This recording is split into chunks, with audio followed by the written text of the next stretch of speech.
माझे नाव कल्याणी विनायक पाटील आहे. माझ्या शाळेचे नाव बोटे पब्लिक स्कूल कापशी सेनापती आहे.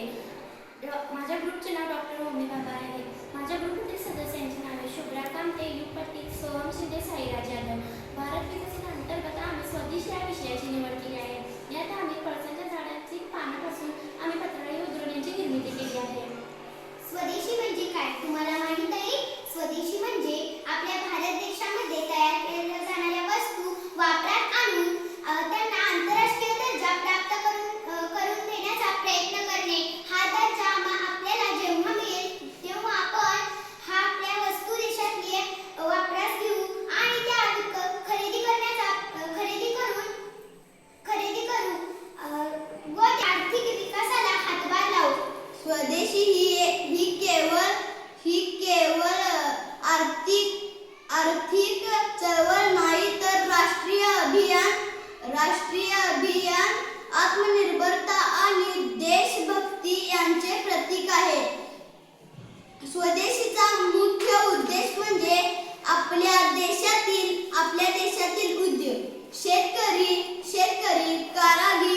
कारागीर आणि उद्योजक यांना प्रोत्साहन देणे, परदेशी वस्तूंवर अवलंबित्व कमी करून देशाची अर्थव्यवस्था बळकट करणे. चळवळीची सुरुवात भारतात 1905 मध्ये बंगालच्या फाळणीच्या विरोधात झाली. या काळात लोकांनी परदेशाची वस्तू बहिष्कार करून भारतीय वस्तू वापरात आणल्या.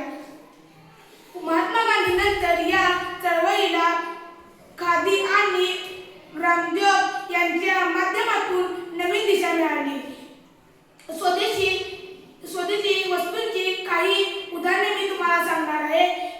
यामध्ये खाडीचे कापड, मातीची भांडी, हातमागावर विणलेले वस्त्र, स्थानिक शेतीतून उत्पादने, आयुर्वेदिक औषधे, बांबू, नारळ, कागद व लाकूड इत्यादीपासून वस्तू तयार करणे.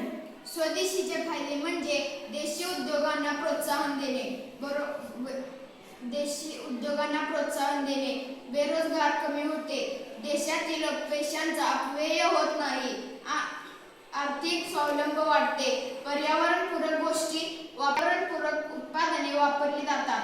परदेशातील वस्तूंचे तोटे म्हणजे देशातील उद्योग बंद पडतात, बेरोजगारी वाढते, परदेशी कंपन्यांवर अवलंबून राहावे लागते,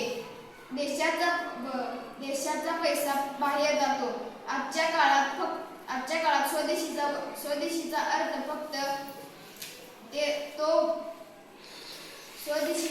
फक्त परदेशी वस्तू वापरणे एवढाच नाही, तो आहे make in India, vocal for local आणि आत्मनिर्भर भारत म्हणजेच आपल्या देशात उत्पादन करून जागतिक स्तरावर स्पर्धा करणे. ॲक्शन.